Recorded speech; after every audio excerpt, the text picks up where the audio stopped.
नमस्कार, चैनल खबर तक में आपका स्वागत है। मैं हूं गीता सैनी और अब नजर डालते हैं आज की प्रमुख खबरों पर। अलवर शहर में कोतवाली थाना क्षेत्र अंतर्गत एसएमडी सर्किल के पास सड़क पर मोबाइल से बात करते जा रहे पैदल राहगीर से बाइक सवार बदमाश मोबाइल छीनकर फरार हो गए। हालांकि पीड़ित ने बाइक सवार बदमाशों का पीछा भी किया, लेकिन मोबाइल चोर अंधेरे का फायदा उठाकर बाइक को तेज चला रफू चक्कर हो गए। बड़ौदा में निवासी पीड़ित सत्य प्रकाश ने बताया कि वह मोबाइल पर बात करते हुए पैदल एसएमडी सर्किल से प्रशांत हॉस्पिटल जा रहा था। इस दौरान पीछे से बाइक पर आए दो युवक उसका मोबाइल छीनकर फरार हो गए। दोनों युवकों ने मुंह ढका हुआ था और उनकी बाइक पर नंबर प्लेट भी नहीं लगी हुई थी। इसके बाद वे अंधेरे का फायदा उठाकर फरार हो गए। मैं नंगड़ी सर्किल से एसएमडी जा रहा था। अच्छा, तो एसएमडी क्रॉस करके प्रशांत मेडिकल है, वहाँ पे जा रहा था। अच्छा, तो फिर एकदम क्या हुआ ऐसा आपका मोबाइल के साथ? क्या मैं बात कर रहा था, बात करते हुए जा रहा था तो मेरे हाथ से छीना और लेके भागे। दो बाइक सवार आपका मोबाइल दो बाइक सवार छीन के भागे? मुंह बांध रखा था। आप उनके पीछे भागे? हाँ, मैं उनके पीछे भागा। मुंह बांधा हुआ था उन्होंने? हाँ, दोनों ने मुंह बांधा। तो आप पहचान नहीं सके कि कौन है कौन नहीं? नहीं पहचान सका। गाड़ी का नंबर देखा आपने? गाड़ी का नंबर नहीं थे। अलवर शहर के कोतवाली थाना क्षेत्र अंतर्गत स्कीम नंबर 2 टिटोड़ा मोहल्ला में बदमाशों की सूचना पाकर देर रात को पुलिस मौके पर पहुंची, लेकिन तब तक आरोपी वहां से फरार हो गए। कोतवाली थाने के एएसआई कन्हैया लाल ने बताया कि रात को 12 बजे टिटोड़ा मोहल्ले में बदमाशों की सूचना मिली थी। वहां पर बदमाश झगड़ा कर रहे थे और उनके पास हथियार भी हो सकते हैं। इस दौरान पुलिस की गाड़ी को देखकर आरोपी वहां से फरार हो गए। इसके बाद पुलिस ने उनका पीछा भी किया, लेकिन बदमाश अंधेरे का फायदा उठाकर भागने में सफल हो गए। पुलिस ने मौके से नेक्सॉन गाड़ी को जब्त किया। पुलिस ने गाड़ी को चेक किया तो गाड़ी की पिछली सीट से 12 बोर जिंदा कारतूस और 3 तलवार मिली। पुलिस ने सभी हथियारों को जब्त कर लिया। इसके बाद गाड़ी के साथ थाने पहुंचाया। इसके बाद पुलिस ने आरोपियों के खिलाफ मामला दर्ज कर जांच शुरू कर दी है। जी सर, बताइए जो मामला है फायरिंग का है, क्या मामला है पूरा? कल रात्रि में झगड़े की सूचना पर टिटोड़ा मोहल्ला स्कीम नंबर 2 में हमरा जाब्ता के पहुंचा था, जहां पर एक नेक्सॉन गाड़ी रंग काला तेज गति से आती हुई टिटोड़ा मोहल्ला में एक गली में घुसी, जिसमें से दो लड़के निकलकर भागे। मैं हमरा जाब्ता द्वारा लड़कों की तलाश की गई, लेकिन पतली गली और अंधेरे का फायदा उठाते हुए दोनों लड़के भाग गए। वापिस आकर नेक्सॉन गाड़ी को चेक किया तो गाड़ी की पिछली सीट पर 7 12 बोर जिंदा कारतूस व पैरदान के नीचे 3 कृपाणनुमा हथियार मिले। मौके से अतिरिक्त जाब्ते को बुलवाया जाकर इलाके में बदमाशान की तलाश की। बदमाशान नहीं मिले। नेक्सॉन गाड़ी और जब्त शुदा 7 कारतूस जिंदा 12 बोर 3 कृपाणों को हमरा लेकर थाना हाजा वापिस आए, जिस पर प्रकरण पंजीबद्ध किया है। तफ्तीश जारी है। इसमें आरोपी कौन है सर? आरोपी नेक्सॉन गाड़ी रंग काला का मालिक। क्या नाम है आरोपी? अभी तफ्तीश जारी है सर। जारी है।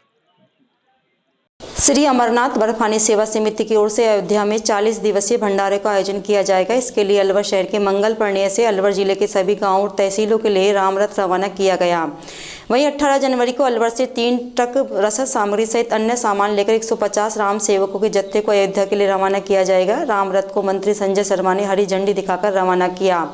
इस दौरान बड़ी संख्या में राम सेवक मौजूद रहे। समिति से जुड़े पदाधिकारी ने बताया कि रामरथ श्री राम मंदिर स्थापना दिवस पर अयोध्या धाम पहुंचने के लिए लोगों को प्रेरित करेगा। मंगल पर्णय पर रसद सामग्री संग्रहण केंद्र भी लगाया गया है। राम भूमि जन्म तीर्थ क्षेत्र में पूरे देश से करीब 24 भंडारे लगाए जा रहे हैं। इसी तर्ज पर अयोध्या में 40 दिन तक जानकी रसोई लगाई जाएगी, जिसमें करीब 5000 लोगों को प्रतिदिन प्रसादी भोजन कराया जाएगा। राम जन्मभूमि तीर्थ क्षेत्र में 40 दिन का भंडारा रखा जाएगा। अलवर भंडारा के नाम से उनकी संख्या नंबर 6 रहेगी। मैं आपको बता दूं, मैं जब राम जन्मभूमि का धन संग्रह हुआ था तो मैं अलवर जिले का कोच प्रमुख था। मेरा नाम श्री कृष्ण गुप्ता है। हमने बढ़ चढ़कर उस समय अलवर से कम 7.25 करोड़ रुपए शहर से हमने इकट्ठे करके राम जन्मभूमि को मनाने में सहयोग किया था और राजस्थान सबसे अव्वल नंबर पर रहा था। करीबन 600 करोड़ रुपए केवल राजस्थान से ही कलेक्ट होके गए थे। अब हम उसी के आगे राम जन्मभूमि में वहां पर कोशिश करेंगे इस बार भंडारा लगाएं। फिर हर साल की भांति अगर जैसे उनका जन्म प्रोग्राम रहता रहेगा तो हम अलवर वाले जो केदारनाथ में भंडारा लगाते हैं 6-6 महीने का, पिछले 7 साल से। इस बार हमने राम जन्मभूमि में भंडारा लगाने का प्रण लिया है। पूरे राजस्थान में, पूरे भारत के 24 भंडारे लग रहे हैं, हर स्टेट का एक भंडारा है। राम जन्मभूमि तीर्थ क्षेत्र में, राम जन्मभूमि तीर्थ क्षेत्र की प्रेरणा से अलवर का भंडारा जानकी रसोई पूरे 40 दिन की वहाँ अयोध्या जी में सेवा रहेगी। एक दिन में 5000 लोगों का हमें सेवा का अवसर प्रदान किया राम जन्मभूमि ट्रस्ट ने। ये रथ पूरे जिले में प्रचार करेगा और पूरे जिले में जाएगा। 18 तारीख को यहाँ से अयोध्या के लिए खाद्य सामग्री के 3 ट्रक और सेवादारों की 150 आदमियों की टीम रवाना होगी। माननीय मंत्री जी संजय शर्मा जी। अलवर के राजगढ़ रेलवे स्टेशन पर इलाहाबाद एक्सप्रेस ट्रेन की चपेट में आने से एक अधेड़ व्यक्ति की मृत्यु हो गई। मामले की जानकारी देते हुए GRP head constable Jitendra Singh ने बताया कि स्टेशन मास्टर राजगढ़ से सूचना मिली कि एक व्यक्ति इलाहाबाद ट्रेन की चपेट में आ गया है, जिससे उसकी मौत हो गई। मृतक की शिनाख्त बारलाबास निवासी चिरंजी लाल के रूप में हुई है। उन्होंने बताया कि मृतक के भाई किशन लाल बैरवा ने मौके पर रिपोर्ट पेश कर बताया कि उन्हें किसी पर शक शुबा नहीं है। इसके बाद पुलिस ने शव का पोस्टमार्टम कराकर उसे परिजनों को सुपुर्द कर दिया। जी बताएं। कल दिनांक 3 जनवरी 2024 को स्टेशन मास्टर अलवर से सूचना प्राप्त हुई, राजगढ़ से प्राप्त हुई कि इलाहाबाद से कोई अज्ञात व्यक्ति चपेट में आ गया है, जिसकी डेड बॉडी को चीज़ घर में रखवाया। तो उसके परिजन आज सुबह आए, जिन्होंने उसकी शिनाख्त चिरंजी लाल सन ऑफ मौजी राम, जाति बैरवा, उम्र 55 साल, निवासी बारलाबास राजगढ़ के रूप में की, जिसकी लाश का पोस्टमार्टम कराया जाकर लाश को डेड बॉडी को परिजनों को सुपुर्द कर दिया है। परिजनों ने किसी तरह का शक जाहिर नहीं किया है और परिजन बता रहे थे पुरानी बीमारी भी थी, कुछ मानसिक रूप से अस्वस्थ था, कुछ नशे का भी आदी था। रामगढ़ क्षेत्र में इन दिनों बाइक चोर गैंग सक्रिय हो चुकी है। बाइक चोर गैंग से जुड़े लोग पलक झपकते ही बाइक चोरी कर ले जाते हैं। स्थानीय लोगों को उम्मीद थी कि भाजपा की नई सरकार बनी है तो बाइक चोरी की घटना पर लगाम लगेगी, लेकिन यहाँ इसका उल्टा नजर आ रहा है, क्योंकि अब यहाँ आए दिन कोई ना कोई बाइक चोरी घटना का शिकार हो रहा है। इसी तरह की घटना अलावड़ा गांव में देखने को मिली। बाइक मालिक हरमिंदर सिंह ने बताया कि उसने बाइक रात्रि में अपने घर में खड़ी की थी। जब उसने सुबह उठकर देखा तो उसकी बाइक गायब मिली। उसने बाइक को इधर उधर काफ़ी ढूंढा, लेकिन बाइक का कोई सुराग नहीं मिला। इसके बाद उसने 100 नंबर पर पुलिस को सूचना दी। उसके पश्चात रामगढ़ थाने पर बाइक चोरी की रिपोर्ट दर्ज कराई। रात को हमारे घर के बाहर बाइक खड़ी थी, सुबह हम खड़े हुए तो बाइक चोरी हो गई थी। आसपास हमने पता किया, कहीं पता नहीं लगा। सीसीटीवी कैमरे लगे हुए हैं हमारे वहाँ, उससे भी कोई जानकारी पता नहीं लगी हमारी बाइक की। हम रिपोर्ट करवाने आए हैं थाने में आज। कौन से गांव का मामला? अलावड़ा गांव का। तो कहीं भी पता नहीं लगा? नहीं पता लग रहा सर। 100 नंबर पर सूचना दे दी? 100 नंबर पर सूचना दे दी हमने। खेडली कस्बे का अस्पताल उपजिला अस्पताल में क्रमणित होने के बावजूद भी सुविधाओं से वंचित है। यहाँ नया भवन नहीं होने के कारण इसे अभी तक पुराने सामुदायिक भवन में ही संचालित किया जा रहा है। वहीं सर्जन डॉक्टरों के अभाव में आधुनिक ऑपरेशन थिएटर वर्षों से बंद पड़ा हुआ है। अस्पताल में भर्ती होने वाली प्रसूताओं को दूध दलिया नहीं मिल पा रहा है, जिससे प्रसूताओं के परिजनों को घर से या फिर बाहर से सामान खरीदकर पूर्ति की जा रही है। इस अस्पताल के लिए 21 चिकित्सकों के पद स्वीकृत हैं, लेकिन वर्तमान में 6 चिकित्सक ही मौजूद हैं। या महिला रोग विशेषज्ञ चिकित्सक के नहीं होने से महिलाओं को अलवर जयपुर जाना पड़ता है। ऐसे में अब लोगों की आशा भाजपा सरकार और स्थानीय विधायक रमेश खींची पर है। कठुमर, खेडली और ग्रामीण अंचल हमेशा से चिकित्सा के क्षेत्र में पिछड़ा रहा है। इन दिनों सर्दी के चलते अस्पताल में आने वाले मरीजों की संख्या में भारी इजाफा हो रहा है। क्षेत्र में कई उप स्वास्थ्य केंद्र नर्सिंग स्टाफ के भरोसे चल रहे हैं। खेडली कस्बे सहित क्षेत्र में एकमात्र चिकित्सा का स्थान नाम मात्र का उपजिला अस्पताल ही है, जो सुविधाओं के लिए तरस रहा है। अभी तो कुछ भी ना मिली और घर से हम ला रहे हैं, यहाँ कोई सुविधा ना मिल रही। हम सब घर से ला रहे हैं, दूध दरिया घर से ला रहे हैं, यहाँ से कोई सुविधा ना मिली। कब से भर्ती हो आप? कल जब अब डिलीवरी हो गई, कल से ना मिली है। अब तक नहीं मिला? नहीं मिला। देखिए, अस्पताल प्रशासन में जो अपन में यहाँ डिलीवरी होती है, तो डिलीवरी के टाइम पर हम लोग उसको यहाँ पर एडमिट करते हैं और एडमिट होने के बाद उसकी यहाँ अगर कोई क्रिटिकल केस नहीं होता है तो उसकी यहाँ नॉर्मल डिलीवरी कराई जाती है। उसके बाद उसको दवाई वगैरह की व्यवस्था रख करके 3 दिन यहाँ रखा जाता है। उसके बाद उसका डिस्चार्ज कार्ड बना करके उसकी छुट्टी कर दी जाती है। राज्य सरकार के द्वारा जो प्रसूताओं के लिए दलिया वगैरह दिया जाता है, बताया जाता है कि यहाँ पर नहीं मिल रहा, क्या कारण है उसका? साहब इसकी जानकारी पूरी तरह से मुझे नहीं है। पहले यहाँ पर जरूर मिलता था क्योंकि इसे हम समूह कुछ बना रखा था लोगों ने। अब इसकी जानकारी मुझे नहीं है। इसकी जानकारी मोस्टली या तो CDP मैडम या फिर आंगनवाड़ी वगैरह ये अपना समूह बना करके आप इनसे जानकारी लें। ऑपरेशन थिएटर की अपने यहाँ क्या व्यवस्था है? ऑपरेशन थिएटर हमारा फंक्शनल है, लेकिन इस समय चल इसलिए नहीं रहा है क्योंकि यहाँ पर सर्जन डॉक्टर की उपलब्धता नहीं है। कितने चिकित्सकों के पद अधिकतर चल रहे हैं और वर्तमान में देखिए उप जिला चिकित्सालय बनने के बाद यहाँ पर 21 चिकित्सकों के पद आ चुके हैं, जिसमें से वर्तमान में अभी हमारे पास 6 डॉक्टर हैं और 3 अपने डेंटल के हैं। उप जिला अस्पताल से घोषित हो चुका है 24 घंटे इमरजेंसी में एक जो चिकित्सक है उसकी ड्यूटी जो है यहाँ रहनी चाहिए, क्या कारण है उसका? देखिए फिलहाल डॉक्टरों की उपलब्धता यहाँ पूरी तरह से नहीं है, जिस कारण हमारे यहाँ पर OPD का रश बहुत ज़्यादा होता है, जिसके कारण हमें सब डॉक्टर्स जो होते हैं वो यहीं बिठाना पड़ते हैं। जब हमारी थोड़ी संख्या डॉक्टर की बढ़ेगी तो हम इसको ओवरऑल हर शिफ्ट में बिठाने की कोशिश करेंगे। अभी फिलहाल एक डॉक्टर ऑन कॉल रहता है। उप जिला अस्पताल होने के तौर पर क्या क्या कमियाँ हैं जो जिनसे आपको परेशानी हो रही है मरीजों को? चिकित्सालय बनने पर कमी तो इस हॉस्पिटल में बहुत ज़्यादा है। ना तो सबसे पहली बात इसमें स्पेस नहीं है, इसमें और यूनिट्स का काम नहीं हो सकता। इसमें जो जिला चिकित्सालय के होने के लिए चीज़ें होती हैं वो इस बिल्डिंग की स्पेस ना होने की वजह से पूरी तरह से नहीं हो पा रहा है। अभी जितने हमें कमरे प्रोवाइड करे हुए हैं वो सामुदायिक स्वास्थ्य केंद्र की वजह से उसी में हम अपना टोटल काम कर रहे हैं। नगर पुलिस और DST टीम ने संयुक्त कार्रवाई करते हुए गो तस्करों का पीछा कर गोवंश को मुक्त कराया। वहीं इस कार्रवाई में ट्रक को जब्त कर 2 तस्कर को गिरफ्तार किया गया है। नगर थाना अधिकारी हनुमान साय ने बताया कि फोन के जरिए सूचना मिली कि नगर खेड़ली मार्ग कठुमर की तरफ से गोवंश से भरा एक कंटेनर आ रहा है। इस सूचना पर नगर पुलिस और DST टीम ने नाकाबंदी की। इस दौरान गो तस्कर पुलिस की नाकाबंदी को देखकर हवाई फायरिंग कर गाड़ी को लेकर नगर के इंदिरा सर्किल से अलवर मार्ग की ओर भागने लगा। पुलिस ने गो तस्करों की गाड़ी का पीछा कर तस्करों को नगर अलवर मार्ग खंकावली गांव के पास घेराबंदी कर पकड़ लिया। इसके बाद पुलिस ने गोवंशों को जयश्री गौशाला भिजवा दिया। कैथवाड़ा पुलिस ने 40 किलो गोमांस सहित एक आरोपी को गिरफ्तार किया है। SHO अनिल गौतम ने बताया कि पुलिस को सूचना मिली कि नागल में रमजान और हारून के घर में गोमांस पकाया जा रहा है। इस सूचना पर पुलिस मौके पर पहुंची। पुलिस को देखकर यहां 3-4 व्यक्ति बाल्टियां लेकर भागने लगे। पुलिस ने इनमें से एक व्यक्ति को पकड़ लिया। पकड़े गए व्यक्ति ने अपना नाम हारून निवासी नांगल होना बताया। आरोपी ने बताया कि उसकी भांजी की शादी है, दावत के लिए गोमांस की सब्जी बनाई थी। उसने यह गोमांस नागल निवासी बैनी और सुब्बन से खरीदा था। वह अपने साथी ताहिर, उस्मान आदि के साथ गोमांस बेचते हैं। बानसूर कृषि विज्ञान केंद्र में कृषि विभाग के सहायक निदेशक के सहयोग से मृदा स्वास्थ्य कार्ड जागरूकता कार्यक्रम का आयोजन ग्राम पंचायत गुंता में किया गया। इस प्रशिक्षण में कृषि विज्ञान केंद्र के विज्ञान विशेषज्ञ बजरंग लाल ओला ने किसानों को मृदा स्वास्थ्य कार्ड के बारे में विस्तार से जानकारी दी। साथ ही इसके होने वाले लाभों तथा मिट्टी के सैंपल लेने के तरीके के बारे में भी जानकारी दी गई। उन्होंने बताया कि रबी की फसलों में 1 मिलीलीटर व्यापारिक गंधक के तेजाब या 2 मिलीलीटर घुलनशील सल्फर का प्रति लीटर पानी में मिलाकर छिड़काव करके इन्हें आसानी से पाले से बचाया जा सकता है। वहीं शाम के समय खेत के उत्तर दिशा में धुआं करके भी फसल को पाले से बचा सकते हैं। इस कार्यक्रम में कृषि विभाग के कृषि पर्यवेक्षक कृष्ण कुमार अमीचंद गुजर ने भी किसानों को कृषि विभाग की विभिन्न योजनाओं के बारे में जानकारी दी।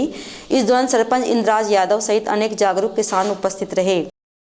विराटनगर विधानसभा क्षेत्र में सर्दी का सितम लगातार जारी है। गुरुवार सुबह घने कोहरे की शुरुआत के बाद लगातार गिरता तापमान सर्दी की ठिठुरन को अधिक बढ़ा रहा है। विराटनगर कस्बे में तेज सर्दी के कारण एक बंदर अचानक पेड़ से गिरकर घायल हो गया। इसके बाद पत्रकार मामराज मीणा के साथ स्थानीय ग्रामीण घायल बंदर को उठाकर तुरंत पशु चिकित्सालय ले गए, जहां बंदर का प्राथमिक उपचार किया गया। इसके बाद इसकी सूचना वन विभाग को दी गई। रेंजर मनीष कुमावत ने मौके पर बताया कि बंदर संरक्षित जीव की श्रेणी में नहीं आता है, इसलिए प्राथमिक उपचार कर इसे जंगल में छोड़ दीजिए। बानसूर कस्बे में शीतलहर का प्रकोप गुरुवार को भी जारी रहा। यहाँ कड़ाके की ठंड के चलते दुकानदार आग जलाकर अलाव तापते नजर आए। बानसूर में लगातार 3 दिनों से सर्द हवाओं ने लोगों की दिनचर्या को अस्त व्यस्त कर रखा है, जिसके चलते कस्बे के ग्रामीणों सहित दुकानदार अपने काम छोड़कर आग जलाकर सर्दी का एहसास कम करने में लगे हैं। दुकानदारों ने बताया कि लगातार 3 दिनों से जोरदार ठंड और सर्द हवाओं ने कपा दिया है। सुबह से लेकर दोपहर तक कोहरा छाया रहता है। सड़कों पर वाहनों को चलने में खासी परेशानी का सामना करना पड़ रहा है। वहीं विजिबिलिटी कम होने के कारण यातायात बाधित रहा। कड़ाके की ठंड के चलते लोग अलाव का सहारा ले रहे हैं। ठंड पड़ने से किसानों की फसलों में फायदा हो रहा है। देखिए 2 दिन से सर्दी इतनी कपकपाती ठंड पड़ रही है कि 2 दिन से न तो सूर्य नारायण के दर्शन हो पा रहे और प्रत्येक दुकानदार अपनी अपनी दुकान खोल के या तो वो दुकान में बैठा है या कहीं आँच का सहारा लेके बैठा है वो व्यक्ति, और बाजार में ग्राहक तो है ही नहीं, क्योंकि ऐसे मौसम में घर से निकलने के लिए दिल नहीं करता ग्राहक का भी। तो ये ऐसी स्थिति में दुकानदार हाथ पे हाथ रख के बैठा है। सभी दुकानों की स्थिति यही है। तिजारा कस्बे में गुरुवार को भव्य कलश यात्रा और भगवा रैली का आयोजन किया गया। श्री राम मंदिर कार्यक्रम समिति संयोजक और मौनी बाबा गौशाला महामंत्री प्रदीप जैन उर्फ डब्बू ने बताया कि सुबह 10:30 बजे अयोध्या में श्री राम मूर्ति के प्राण प्रतिष्ठा महोत्सव को लेकर घर घर पत्रक और अक्षत देकर निमंत्रण दिया गया। इस मौके पर भव्य कलश यात्रा और भगवा रैली का आयोजन किया गया, जिसमें राम दरबार और श्री श्याम मंदिर द्वारा चांदी के रथ पर भगवान राम की तस्वीर और अयोध्या से आई हुई पत्रक अक्षत रखे गए। यह कलश यात्रा दूधारी बगीचे से शुरू होकर कस्बे के बाजारों से होती हुई मालीवाड़ा शिव मंदिर पहुंचकर संपन्न हुई। यहां सभी श्रद्धालुओं को प्रसाद वितरण के बाद निमंत्रण सामग्री का वितरण किया गया। अयोध्या से जो सामग्री आई है वो का वितरण करेंगे सारे गांव के अंदर जाकर के, सभी राम भक्त और राम भक्त करेंगे जाकर के। अब आपके सामने पूरे बाजार होते ये सारी सामग्रियां यहाँ पर प्रतीत होकर कलश यात्रा निकाल कर देखिए आप कितना जो जुड़ा है भक्तों का। सभी राम प्रेमी राम योद्धा के लिए एक हैं और सभी मिलजुल कर ये कार्य निपटा रहे हैं तिजारा के सभी भक्तजन। अब खबर करौली जिले से है। यहाँ कड़ाके की ठंड के चलते हिंडौन, सपोट्रा, टोडा भीम, नादोती क्षेत्र में बर्फीले इलाकों जैसा एहसास लोगों को हो रहा है। यहाँ पिछले 5 दिनों से सूर्य देव के दर्शन लोगों को नहीं हुए हैं। वहीं सर्द हवाओं के चलते पारा लुढ़कर 4 डिग्री सेल्सियस तक पहुंच गया। हाड़ कपाने वाली सर्दी से रबी की फसलों को फायदा हो रहा है। वहीं क्षेत्र में लोग अलाव का सहारा ले अपने कार्यों को कर रहे हैं। साथ ही किसानों ने दिन में बिजली देने की मांग विद्युत विभाग से की है। अलवर शहर में मंत्री संजय शर्मा द्वारा आभार व्यक्त रैली का आयोजन किया गया। इस दौरान मंत्री संजय शर्मा सुबह जगन्नाथ मंदिर पहुंचे और पूजा अर्चना कर भगवान जगन्नाथ का आशीर्वाद लिया। इसके बाद वे आभार रैली में शामिल हुए। यह आभार व्यक्त रैली जगन्नाथ मंदिर से शुरू होकर शहर के मुख्य बाजारों से होते हुए केडलगंज पहुंचकर संपन्न हुई। रैली के दौरान अनेक पार्टी नेता और कार्यकर्ता मौजूद रहे। रैली के दौरान बाजार में अनेक व्यापारी, सामाजिक संगठन सहित समाज के लोगों ने संजय शर्मा का माला और साफा पहनाकर स्वागत किया।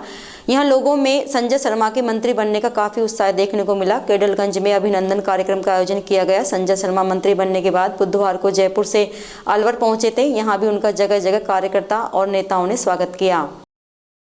अलवर में कार को पत्थरों पर खड़ी कर रिम सहित टायरों को चुराने वाले 2 अनोखे चोरों को अरावली बिहार थाना पुलिस ने गिरफ्तार किया है। दरअसल चोर एक साइड के 2 टायर उड़ा ले गए। अंदेशा है कि दूसरी साइड में जगह नहीं होने से बाकी 2 टायर चोरी नहीं हो सके। थाना पुलिस से मिली जानकारी के अनुसार देवयानी हॉस्पिटल कालाकुआ निवासी परिवादी श्याम सिंह ने रिपोर्ट दर्ज कराई कि उनके घर के बाहर खड़ी कार को पत्थरों पर रखकर अज्ञात चोर रिम सहित पहिए चुरा ले गए, जिस पर मामला दर्ज कर अनुसंधान किया। इस दौरान पुलिस को मुखबिर तंत्र से मिली सूचना पर देसुला निवासी चिराग और मनोज को गिरफ्तार किया। पकड़े गए दोनों आरोपियों ने अपना जुर्म कबूल कर लिया। वहीं दोनों को गिरफ्तार कर न्यायालय में पेश किया जाएगा। ये क्या है, विवेकानंद देवयानी हॉस्पिटल है, इसके पीछे से टायर चोरी हुए थे। उस संबंध में मुकदमा दर्ज करके इनकी तलाश जारी थी। मुखबिर की सूचना के अनुसार बताया कि भाई यहाँ चोर आए हुए हैं, इस तरीके से गाड़ी है इनके पास में और जो काली मोड़ी पुड़िया है इसके पास में है। तो वहाँ गए, दस्तयाब करके उनको लाए, पूछताछ करा और जुर्म प्रमाणित होने पर उनको गिरफ्तार किया। कितने आरोपी थे? 2 आरोपी है। क्या क्या नाम है इनके? इसका एक का नाम है चिराग, पिताजी का नाम राजकुमार उर्फ श्याम सुंदर, जाति पंजाबी, उम्र 24 साल, निवासी देसुड़ा। और दूसरा है मनोज कुमार पुत्र कमल, जाति कुमार, उम्र 26 साल, निवासी देसुला, थाना एमआई क्षेत्र के रहने वाले। तो ये कहाँ से गिरफ्तार किए थे? ये इधर काली मोरी पुड़िया के पास से। तो कोई आपराधिक मुकदमे है क्या इनके ऊपर भी? अभी रिकॉर्ड भेजा हुआ है, मेल आ जाते फिर जो भी होगा बताएंगे। क्या नाम है सर आपका? मेरा नाम हेमराज, हेड कांस्टेबल थाना रात। गोविंदगढ़ क्षेत्र के कालाधारी आश्रम रामवास में मेजर धीर नत्थी सिंह द्वारा शंकरा आई हॉस्पिटल के सहयोग से 11वां निःशुल्क मोतियाबिंद जांच व नेत्र लेंस प्रत्यारोपण शिविर का आयोजन किया गया, जहां सैकड़ों की संख्या में आंखों के मरीजों की भीड़ देखने को मिली। इस शिविर में आंखों की जांच और मोतियाबिंद सर्जरी के लिए चयनित रोगियों को चश्मा, भोजन, रहने की व्यवस्था सहित परिवहन सुविधा निःशुल्क दी जा रही है। शिविर में जांच के बाद 40 लोगों को मोतियाबिंद सर्जरी के लिए बस द्वारा शंकरा आई हॉस्पिटल जयपुर ले जाया गया। इसी के साथ ही मरीजों में से ऑपरेशन के लिए चुने गए रोगियों को बताया गया कि जो लोग हृदय रोग, अस्थमा, बीपी और मधुमेह जैसी बीमारियों से ग्रसित हैं, वे अपने साथ ली जाने वाली दवाइयाँ और डॉक्टर के इलाज की पर्ची लेकर आए। वहीं चयनित मरीज के पास आधार कार्ड होना अनिवार्य है। इस मौके पर कार्यक्रम संचालक मेजर धीर नत्थी सिंह ने बताया कि निःशुल्क मोतियाबिंद जांच एवं नेत्र लेंस प्रत्यारोपण शिविर के आयोजन का मुख्य उद्देश्य नेत्र समस्या से जूझ रहे लोगों को स्वस्थ करना है। नेत्र शिविर में आंखों के विशेषज्ञ डॉक्टर की टीम ने लोगों के नेत्रों की जांच की। जय श्री राम। मैं मेजर धीर नत्थी सिंह, गाँव गंडूरा। आज का शिविर जो हम लगातार शिविर लगाते आ रहे हैं, उसी श्रृंखला का 11वां शिविर है। मेरे को बताते हुए खुशी हो रही है कि पिछले वर्ष से आज तक हम लगातार जनसेवा में, बुजुर्गों की सेवा में निरंतर महाराज जी के और सभी के आशीर्वाद से प्रयास कर रहे हैं। और इस 11वें शिविर में भी 100 से अधिक मरीज आ रहे हैं, जिनमें से लगभग 40 लोगों का मोतियाबिंद प्रत्यारोपण शिविर के लिए जयपुर लेकर के जाएंगे। जयपुर में कहाँ होगा ये ऑपरेशन? जयपुर में हमें शंकरा नेत्रालय, जो हमारे देश का बहुत ही बल्कि मैं बोलूँगा सबसे बढ़िया नेत्र चिकित्सा का केंद्र है, उनकी मदद से हम हमारे इन बुजुर्गों का सेवा कर पा रहे हैं। यहाँ पर जो गोविंदगढ़ क्षेत्र है, यहाँ पे कब आयोजित होता है?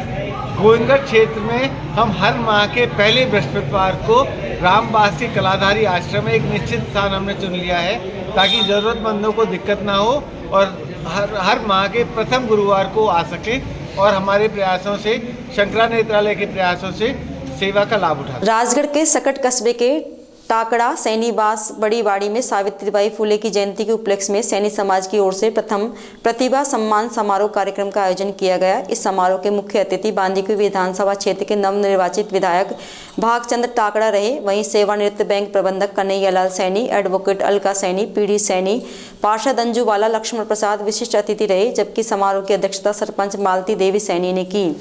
समारोह के दौरान लोगों को संबोधित करते हुए मुख्य अतिथि विधायक भागचंद ने कहा कि शिक्षा से ही समाज का विकास संभव है। विद्यार्थियों को कड़ी मेहनत कर आगे बढ़ना चाहिए और शिक्षा के द्वारा अपने गांव, समाज और देश का नाम रोशन करना चाहिए।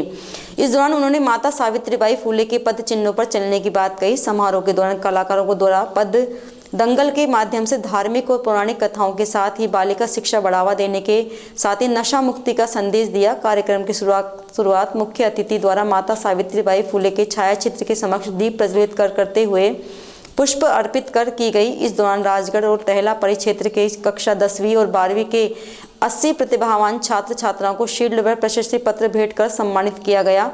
इस दौरान सैनी समाज की ओर से अतिथियों का फूल माला और साफा पहनाकर स्वागत किया गया। इस मौके पर मुकेश मंडावरी, मनोहर लाल सैनी, कैलाश चंद सैनी, बोधन लाल सैनी, सूरजमल सैनी, फूलचंद सैनी, राधेश्याम सैनी, प्रकाश सैनी, नरेश सैनी, कल्याण पंच, भगवत सैनी, केदार सैनी, शिवराम सैनी सहित अनेक लोग मौजूद रहे।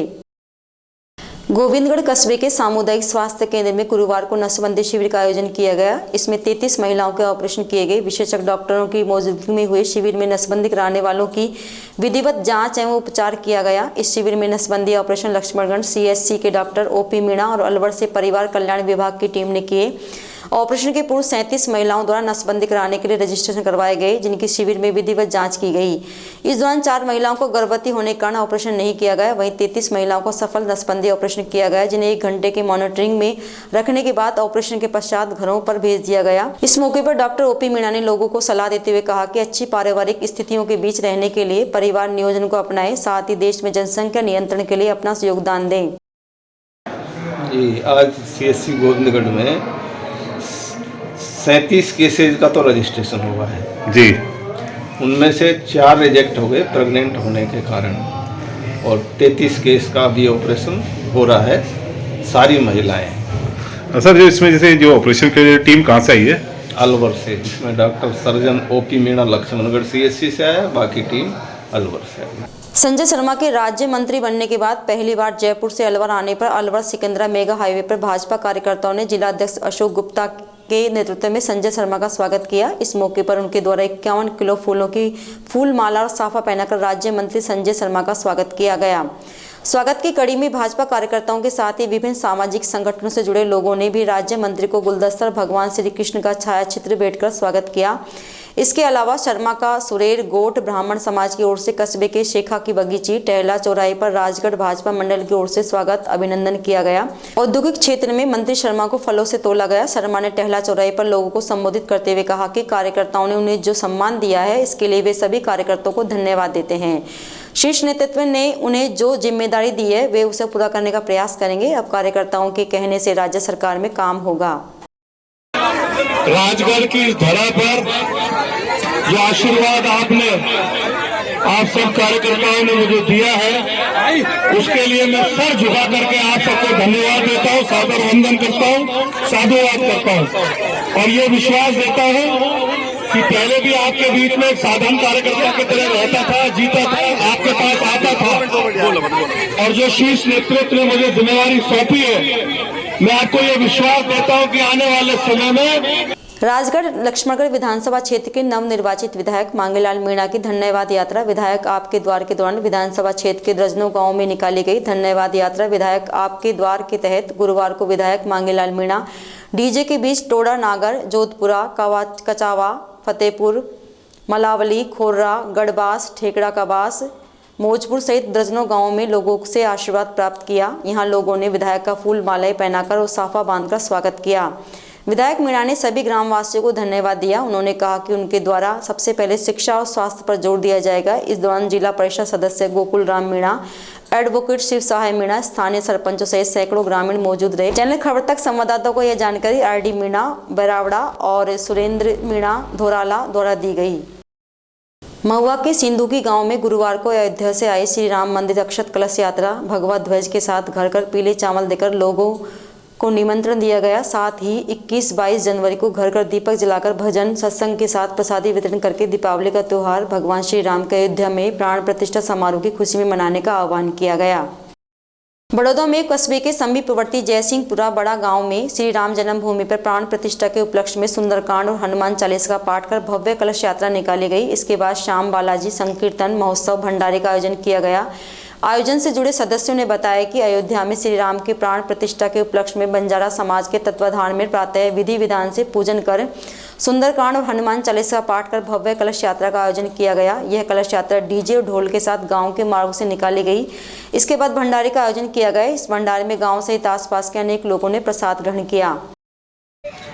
आज ग्राम जयसिंहपुरा बड़ा में श्री श्याम बालाजी सेवा मंडल बड़ौदा में के तत्वाधान में ग्राम जयसिंहपुरा बड़ा में बंजारा समाज की संपूर्ण व्यवस्थाओं के कारण चल रहे श्री राम मंदिर प्राण प्रतिष्ठा के शुभ अवसर पर कलश यात्रा का प्रारंभ हनुमान चालीसा पाठ के साथ किया गया तथा कलश यात्रा में खाटू श्याम जी की ध्वजा के साथ पूरे गांव में कलश यात्रा बड़े जोरदार और धूमधाम तरीके से निकाली गई तथा कीर्तन साय 8 बजे से प्रारंभ हो रहा है। सभी से निवेदन है आप इसमें जरूर से जरूर पधारें। आपका नाम? मेरा नाम ब्रजमोहन है और इस मंडल का मैं सदस्य हूँ। यहाँ कार्यक्रम को संभाल रहे हैं। अलवर जेल पिछले कई दिनों से वसूली के साथ मारपीट और अवैध उगाई सहित मोबाइल मिलने को लेकर प्रदेश सहित देश भर में चर्चा का विषय बनी हुई है। वहीं इन मामलों की जांच के तहत राजस्थान जेल डीआईजी मोनिका अग्रवाल ने गुरुवार को अलवर केंद्रीय कारागार का निरीक्षण किया। इस दौरान जेल अधीक्षक प्रदीप लखावत सहित अन्य जेलर भी मौजूद रहे। इस मौके पर मीडिया से बातचीत के दौरान डीआईजी मोनिका अग्रवाल ने कहा कि जेल की सुरक्षा को लेकर बेहतर तकनीक अपनाने पर बल दिया जा रहा है। वहीं जेल में मोबाइल मिलने सहित अवैध उगाई के मामले को लेकर कहा कि इस मामले को लेकर अलवर पुलिस अधीक्षक द्वारा भी जांच की जा रही है। संबंधित लोगों के खिलाफ त्वरित कार्रवाई की जाएगी। साथ ही मीडिया के साथ व्यवहार को लेकर भी डीआईजी मोनिका अग्रवाल ने साफ किया कि यदि जेल अधीक्षक प्रदीप लखावत इस तरह का व्यवहार कर रहे हैं तो यह ठीक नहीं है। मीडिया के साथ कोऑपरेट करना चाहिए। ये उनके जो कैदी भागे हैं उनकी एफआईआर हो चुकी है, पुलिस उन पर कार्रवाई कर रही है। एसपी साहब से संपर्क पे हैं हम लोग, तो जो उनका क्षेत्र है वो कर। अलवर जेल प्रशासन लगातार मीडिया से बचता नजर आता है, ये क्यों? तो गलत चीज़ है और इसके अंदर कोई कम्युनिकेशन गैप रहा होगा। बाकी ऐसा नहीं होना चाहिए और मेरे ख्याल से ऐसा नहीं है। आपके जेल सुपरडेंट फोन नहीं उठाते? नहीं, आगे नहीं हो। आगे से मैं एक अहम बात, हरियाणा के जो गैंगस्टर्स हैं, बड़े गैंगस्टर्स, वो लगातार यहाँ पर कोई छोटी सी वारदात करके अलवर जेलों में शिफ्ट होना चाहते हैं। क्या इस पर जेल प्रशासन नहीं, कई मामले आए हैं, एसपी की प्रेस कॉन्फ्रेंस हुई है, 2 मामले सामने आए थे। ऐसा तो हमारे सामने अभी तक कुछ ऐसा हमने कुछ शिफ्ट नहीं किया अब तक। ऐसा कोई आए आप तो बताइए। नहीं, बड़े अपराधियों का जो अलवर जेल की तरफ रुख है उसमें ये कहा जाता है कि यहाँ पे सुविधा प्रोवाइड होती है, इसलिए वो लोग आते हैं, क्योंकि जेलर से लेकर बंदी है, देखिए बंदी है, वो भी इंसान है। अगर देखिए उनकी अगर सुविधा हम लोग नहीं देते तब कंप्लेंट ज्यादा आती है। आप ये देखिए, अगर उनको नहीं पैसे के बल पे मैडम सुविधा उपलब्ध कराई जाती है, उसको लेकर जेलरों पर भी आरोप लगता है। समझ रहे तो अरे हरियाणा के जो गैंगस्टर्स हैं बड़े, उन्होंने यहाँ पर वारदातें की कि हम लोग अलवर जेल में शिफ्ट हो जाएं। उसके लिए जब हरियाणा में वारदात हुई, हरियाणा में वारदात करी, हरियाणा की जेलों से शिफ्ट होने के लिए उन्होंने अपने नाम अपने साथियों से बुलवाए अलवर जेलों में शिफ्ट होने के लिए। अलवर पुलिस एसपी तत्कालीन तेजस्वी गौतम मैडम, अनंत शर्मा जी, 2 मामले सामने आए हैं। उन्होंने बिल्कुल बाकायदा प्रेस कॉन्फ्रेंस में कहा कि वो हरियाणा से केवल अलवर जेल में शिफ्ट होने के लिए यहाँ वारदात करा रहे हैं। तो क्या उन लोगों को अपन हाई सिक्योरिटी या उनको और अगर कभी वो आते हैं, कोई बात होती है, उस टाइम देखा जाएगा किस लेवल के हैं, क्या है, एसपी साहब क्या रिकमेंड करते हैं, वो बिल्कुल हम लोग पुख्ता इंतजाम करेंगे उनका। आज मैडम निरीक्षण किया जेल में, बैरिकों की क्या स्थिति मिली है या कोई मोबाइल वगैरह इस तरीके की? हमने तलाशी भी करवाई है अंदर, और बैरिक में काफ़ी अच्छी कंडीशन, पहले से बहुत बेहतर कंडीशन हो गई है। पहले मैं आई थी जब तो थोड़ी सी पुताई वगैरह मेंटेनेंस मांग रही थी जेल, और काफ़ी मेहनत करी इन्होंने। सारी टीम है हमारी देखिए पूरी, तो सभी मेहनत कर रहे हैं अपनी अपनी लेवल पे। मेहनत मैडम मीडिया कर्मियों के सामने क्यों नहीं आ पाती? बिल्कुल, ये बिल्कुल आप सही कह रहे हैं कि कहीं ना कहीं कम्युनिकेशन गैप है, जो मुझे लग रहा है, जैसा आप लोग भी कमी है मैडम, कहीं ना कहीं जेल प्रशासन की कमी। बिल्कुल आप सही कह रहे हैं, तो ये नहीं आनी चाहिए। अब आगे से आए तो आप मुझे कॉल करिएगा। मैंने तो एक इमीडिएटली कॉल उठा लिया, मैंने रिक्वेस्ट भी की थी आप लोगों से, मैं तो खुद भी बात करना चाह रही थी में आज। और ये निरीक्षण भी है हमारा, इनकी व्यवस्थाएं हैं, सीसीटीवी कैमरे हैं, और इनका मेंटेनेंस है, जेल का बंदियों से बातचीत है, किस तरह से खाना पीना मिल रहा है, और आगे अंदर की क्या व्यवस्था है, सुरक्षा के लिए क्या उपाय कर रखे इन्होंने, वो सारा विजिट किया मैंने और वो देखा मैंने। अभी जेल में मोबाइल मिलने की घटना लगातार आ रही है, क्या कहना चाहेंगे? ये हमने इसके काफ़ी देख रहे हैं इसके बारे में हम भी, कि जैसे पीछे जो है ये RAC गार्ड लगी हुई है, इनकी भी हमने अभी मीटिंग ली थी, और इनको भी हमने अभी निर्देश प्रदान करे हैं कि ये लगातार पेट्रोलिंग करते रहें, क्योंकि रात को, सुबह, शाम, दोपहर बहुत ज़्यादा ज़रूरी है पेट्रोलिंग। और इनको भी अभी हम इनके इंचार्ज को निर्देश प्रदान करें कि लगातार पेट्रोलिंग करवाते रहें। और जेल जो इंचार्ज हैं, ये प्रदीप जी हमारे सुपरिटेंडेंट हैं यहाँ के इंचार्ज, उनको भी हमने निर्देश प्रदान करें कि ये भी अपनी गार्ड से लगातार पेट्रोलिंग करवाते रहें। अच्छा, बंदियों के साथ मारपीट, अभी टावर्स के लिए भी हमारे डीजी साहब काफ़ी प्रयास कर रहे हैं कि भाई मोबाइल ना मिले जेलों पे, तो हम लोग भी लगातार विजिट कर रहे हैं, और टावर्स बनवा रहे हैं हम लोग यहाँ पर, वॉच टावर्स, तो उससे काफ़ी रोकथाम होगी। हाँ, अच्छा, बंदियों के साथ मारपीट की बात आई कि पैसे की उगाही को लेकर हुआ, एलिगेशन भी लगे, जिला कलेक्टर को भी शिकायत है। हमारे पास भी कंप्लेंट्स आई थी काफ़ी कि FIR के लिए उन्होंने रिक्वेस्ट करी है, तो इसमें हमने निष्पक्ष जांच हो, इसके लिए हमने SP साहब से संपर्क किया है, और SP साहब को हमने वो कंप्लेंट की है। कई मामले मैडम पूर्व में भी थानों में जांच में विचाराधीन है, अभी तक उन पर अभी तक जांच नहीं हो पाई है, पैसों को लेने के ACD के। हाँ, वो पैसों का जहाँ भी अगर ये प्रूव हो जाता है तो हम बहुत सख्ती से इस पर एक्शन लेंगे, लेकिन जो ये जाँच हम लोग निष्पक्ष करना चाहते हैं, तो इसलिए हम इन्वॉल्व नहीं हो के हमने SP साहब को दिया है। गत वर्ष विदेशी कैदी भाग गया था, क्या सुरक्षा के इंतजाम है अभी जेल? अभी जेल में काफ़ी पुख्ता इंतजाम किए हुए इन्होंने, काफ़ी CCTV भी वर्क कर रहे हैं अच्छे से, मैं अभी खुद ही देख कर आई हूँ। मोबाइल डिटेक्टर है गेट के ऊपर, वो भी वर्क कर रहा है, बैगेज स्कैनर है, वो भी कर रहा है, और अच्छे से पूरी ड्यूटी सारे मुस्तैद हैं अपनी अपनी ड्यूटियों पे, और बाकी हिदायत दे रहे हैं हम लगातार इनको, धीरे धीरे सब डेवलपमेंट। नई जेल कब तक शिफ्ट हो रही है? नई जेल बनने का, नई जेल का प्रारूप तैयार हुआ? नई जेल का कुछ नहीं है, 2 बैरिक्स हैं, वो बैरिक्स बनने शुरू हो जाएंगे। अभी तो टेंडर्स वगैरह बंद किए हुए हैं, सारे वर्क ऑर्डर्स भी बंद किए हुए हैं। राजीव गांधी युवा मित्र इंटर्नशिप कार्यक्रम को निरंतर जारी रखने की मांग को लेकर मुख्यमंत्री के नाम जिला कलेक्टर को ज्ञापन सौंपा गया। ज्ञापनकर्ता ने बताया कि वर्ष 2021-22 में राजस्थान सरकार द्वारा आर्थिक एवं सांख्यिकी विभाग के अंतर्गत 5000 की संख्या में राजीव गांधी पुठा मित्र इंटर्नशिप कार्यक्रम की शुरुआत की गई थी, जिसके तहत राजीव गांधी युवा मित्र शहरी क्षेत्रों और ग्रामीण क्षेत्रों में दूर दराज ढाणियों तक राज्य सरकार की जन कल्याणकारी योजनाओं को धरातल पर लागू करने के लिए आमजन से घर जाकर सीधा संवाद करने का कार्य करते थे।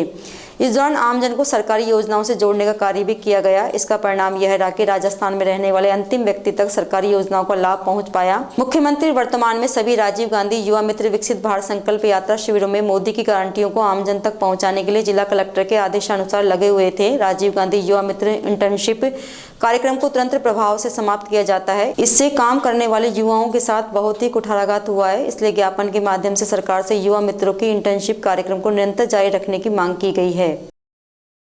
हम राजीव गांधी युवा मित्र अलवर जिले से पधारे हैं और हम मीडिया के माध्यम से ये बात कहना चाहते हैं कि 25 दिसंबर को एक ऐसा फरमान जो बेरोजगारों पर पेट पर लात मारी गई है और आदेश जारी किया जाता है कि राजीव गांधी इंटर्नशिप प्रोग्राम को समाप्त किया जाता है। हम सरकार से यही मांग कर रहे हैं कि आप 5000 युवा बेरोजगारों को आप न्याय दें, उनके साथ ये नव वर्ष पर जो सरकार ने हमें तोहफा दिया है इस तोहफे को वापस ले और इन युवाओं की बहाली दे और इनको पुनः ज्वाइनिंग दे। प्रदेश में ट्रक ऑपरेटरों और चालकों की हड़ताल को लेकर जिला सचिवालय खैरतल तिजारा सभागार में बैठक का आयोजन किया गया। बैठक के दौरान जिला कलेक्टर हनुमानमल ढाका ने बताया कि हिट एंड रन कानून के नए प्रावधानों के चलते वाहन चालकों की हड़ताल को देखते हुए आवश्यक वस्तुओं की आपूर्ति को सुचारू बनाए रखने के लिए विभागीय अधिकारियों को निर्देश दिए गए हैं। ट्रक चालक यूनियन प्रतिनिधियों को कानून को लेकर जनहित की भावना को लेकर आश्वस्त किया गया। बैठक में जिला कलेक्टर ढाका ने हिट एंड रन कानून का पूर्ण विवरण दिया। उन्होंने बताया कि हिट एंड रन कानून के लागू होने से मोटर वाहन अधिनियम 1998 की धारा 134 में कोई परिवर्तन नहीं हुआ है। मोटर वाहन अधिनियम की धारा 134 ये बताती है कि दुर्घटना होने पर घायल व्यक्ति को निकटतम अस्पताल ले जाने की बाध्यता तब लागू नहीं होती यदि मौके पर भीड़ के क्रोध या अन्य किसी ऐसी स्थिति जो चालक के बस में न हो, अर्थात दुर्घटना के दौरान घायल को अस्पताल ले जाना तभी लागू होता है जब चालक की जान माल को कोई नुकसान ना हो। साथ ही चालक विपरीत परिस्थितियों में सुरक्षित स्थान पर जाकर पुलिस एवं हॉस्पिटल को दुर्घटना के बारे में सूचना दे सकता है। जिला कलेक्टर ने कहा कि ड्राइवर्स की हड़ताल के कारण आमजन को आवश्यक वस्तुओं की आपूर्ति बाधित नहीं हो, इसके लिए विभागीय अधिकारियों को निर्देश दिए गए हैं। वहीं ड्राइवर्स यूनियन के प्रतिनिधियों को कानून अभी तक लागू नहीं होने तथा इसके प्रावधान जनहित में होने बाबत समझाइश की गई है। बैठक में डीआईजी योगेश दाधीच ने ट्रांसपोर्ट एसोसिएशन को आश्वस्त किया गया कि वे अपने वाहनों को निरंतर संचालित रखें। उनके वाहन चालकों को तथा वाहनों को पूर्व सुरक्षा पुलिस प्रशासन द्वारा प्रदान की जाएगी। वहीं गैस एजेंसी तथा पेट्रोल पंप एसोसिएशन पदाधिकारियों को सप्लाई बाधित नहीं होने के लिए कहा गया। साथ ही उनके वाहनों की सुरक्षा को सुनिश्चित किया गया। इस दौरान पुलिस अधीक्षक सुरेंद्र सिंह ने कहा कि गैस एजेंसी और पेट्रोल डीजल लाने वाले वाहनों को पुलिस पुख्ता सुरक्षा देने के लिए व्यवस्था सुनिश्चित की जाएगी। वहीं ऑयल कंपनी के अधिकारियों ने बताया कि वर्तमान में ईंधन की सप्लाई सुचारू हो गई है। बैठक के दौरान अतिरिक्त जिला कलेक्टर ओम प्रकाश सहारण, अतिरिक्त जिला कलेक्टर भिवाड़ी शिवचरण मीणा, जिला रसद अधिकारी प्रशांत यादव, जिला परिवहन विभाग अधिकारी और ट्रांसपोर्टर यूनियन के पदाधिकारी, petrol pump dealers, gas agency मालिक सहित खैरतल किराना मार्केट के पदाधिकारी मौजूद रहे। खैरतल में जिला कलेक्टर हनुमानमल ढाका ने बुधवार को जिला सचिवालय के सभागार में देश भर में चल रहे हिट एंड रन कानून की वजह से ट्रांसपोर्टर द्वारा माल का उठान और लदान संबंधी परेशानी के बारे में सदस्यों से जानकारी ली। इस दौरान बैठक में किशनगढ़, मुंडावर सहित खैरतल के सीएलजी सदस्यों ने बताया कि अभी तक उनके यहाँ कोई समस्या नहीं है, अन्य दिनों की भांति कारोबार सही चल रहा है। वहीं दिल्ली, जयपुर सहित अन्य जगहों से माल की आपूर्ति हो रही है। कलेक्टर ढाका ने बताया कि नए कानून के बारे में आमजन में फैली भ्रांतियों को दूर करें। इस नए कानून से उन्हीं लोगों को नुकसान है जो लापरवाही से वाहन चलाकर किसी की जिंदगी के साथ खिलवाड़ कर उसे छुपाने की कोशिश करते हैं। कलेक्टर ढाका ने सीएलजी सदस्यों से किसी भी प्रकार की अफवाहों से सावचेत रहने की अपील करते हुए कहा कि वे कंट्रोल रूम पर जानकारी दे सकते हैं। जिला प्रशासन खाद्य पदार्थों, गैस सहित डीजल, पेट्रोल की कमी नहीं होने देगा। जहां भी जरूरत महसूस हो पुलिस द्वारा संरक्षण दिया जाएगा। बैठक में रोडवेज बसों की संचालन व्यवस्था के लिए तिजारा डिपो इंचार्ज से खैरतल जिला मुख्यालय से दिल्ली, जयपुर सहित अलवर के लिए रोडवेज बसों का संचालन करने के लिए निर्देशित किया गया। साथ ही ततारपुर चौराहे से खैरतल के मध्य बसों के फेरों बढ़ाने के लिए आदेश जारी किए। सदस्यों ने जिला कलेक्टर को अवगत कराया कि खैरतल और किशनगढ़ के बाजारों में बड़े वाहनों की नो एंट्री की जाए, जिससे लोगों को जाम की समस्या निजात मिल सके। इस मौके पर SP Bhiwadi Yogesh Dadhich, SP Khairthal Surendra Singh, SDM Om Prakash Saharan, Vinay Vyas, Prasoon Tiwari, Madan Lal, Prabhudayal, Totaram Gupta, Naval Lakhani सहित अनेक व्यापारी और सीएलजी सदस्य मौजूद रहे। खैरतल तिजारा जिला कलेक्टर के आदेशानुसार विकसित भारत संकल्प यात्रा को लेकर अतिरिक्त जिला कलेक्टर ओम प्रकाश सहारण ने जिला सचिवालय में बैंकर्स के साथ एक बैठक का आयोजन किया। बैठक में अतिरिक्त जिला कलेक्टर सहारण ने सभी बैंकर्स को भारत सरकार द्वारा संचालित फ्लैगशिप योजनाओं के बारे में बताया। साथ ही इन योजनाओं की प्रगति पर चर्चा की। उन्होंने सभी बैंकों को निर्देश दिए कि अपनी अपनी बैंक की शाखा में जो भी खाता धारक है उनके प्रधानमंत्री सुरक्षा बीमा, प्रधानमंत्री जीवन ज्योति बीमा, अटल पेंशन योजना में रजिस्टर कर योजनाओं का लाभ पहुंचाएं। उन्होंने किसान क्रेडिट कार्ड, मुद्रा ऋण, पीएम स्वनिधि के लाभार्थियों को ज़्यादा से ज़्यादा लाभ देने की बात कही। साथ ही ग्राम पंचायत स्तर पर होने वाले कैंपों के आयोजन में बैंकों के प्रतिनिधि अपनी उपस्थिति सुनिश्चित कर लोगों को योजनाओं के बारे में ज़्यादा से ज़्यादा जानकारी प्रदान कर इनके आवेदन फार्म एकत्रित करने के निर्देश दिए। बैठक में एसडीएम किशनगढ़ बास धीरज कुमार सिंह सहित सभी बैंकों के मैनेजर और अधिकारी उपस्थित रहे। आज समाचारों में इतना ही। दीजिए मुझे मेरी टीम को इजाज़त। नमस्कार।